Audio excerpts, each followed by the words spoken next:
মদিনাতুল মুনাওয়ারা থেকে দ্রুততম জায়গায় অবস্থান করেন।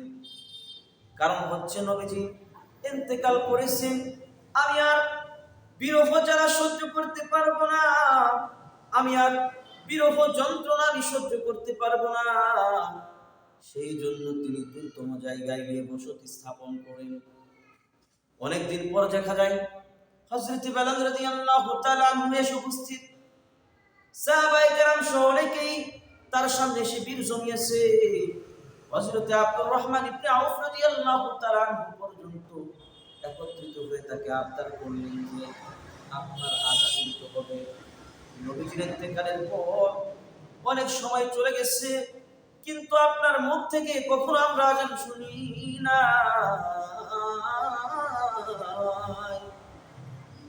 সেই জন্য আপনার কাছে আবদার করছি, আপনি আযান দিবেন, আযান দিবেন।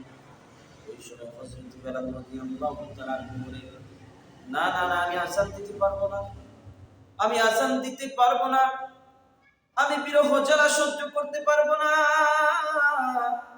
এই সময় দেখা যায় দুইটি কণ্ঠ থেকে আওয়াজ এসেছে, ওগো বেলাল, আপনি একটু আযান দিন, আযান দিন, আযান দিন, আপনার আযান শুনতে চাই। ওই দুইটি কণ্ঠ আর কারো ছিল না, দুইটি কণ্ঠ ছিল হযরতে হাসান এবং হুসাইন রাদিয়াল্লাহু তাআলা আনহুর কণ্ঠ। আর দুইজনেই ছিলেন নবীজি সাল্লাল্লাহু আলাইহি সাল্লামের কলিজার টুকরো। সেই কারণেই দেখা যায় হযরতে বেলাল রাদিয়াল্লাহু তাআলা আনহু নিজেকে আর বিরত রাখতে পারলেন না। নিজেকে বিরত না রেখে বললেন, আচ্ছা ঠিক আছে, আমি আযান দিব। এই কথা বলে তিনি মসজিদের মিনারার দিকে চলে যান।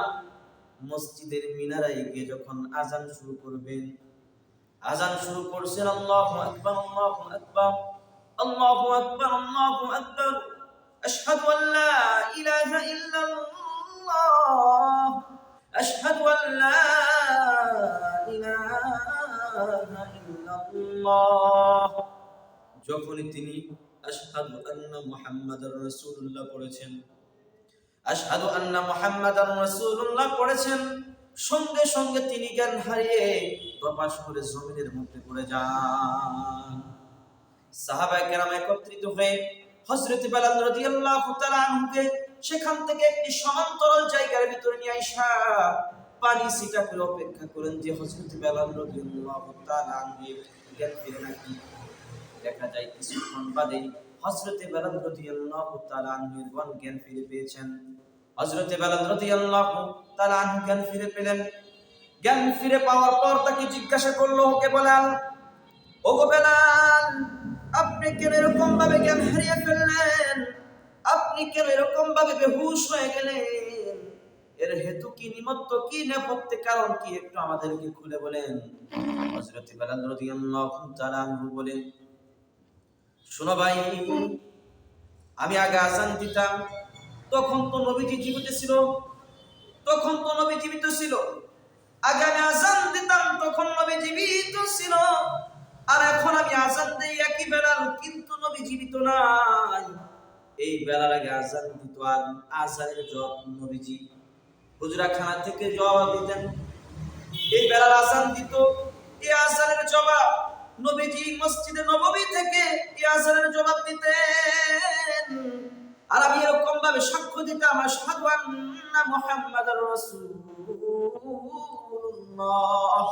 আমি সাক্ষ্য দিচ্ছি যে মুহাম্মাদুর রাসূলুল্লাহ সাল্লাল্লাহু আলাইহি সাল্লাম হচ্ছেন আল্লাহ তাআলার বার্তাবাহক, আল্লাহ তাআলার রাসূল, আল্লাহর নবী।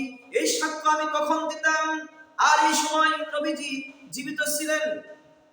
আর বর্তমানে এমন সময় আমি আযান দিচ্ছি যে সময় আমার নবী জীবিত নাই।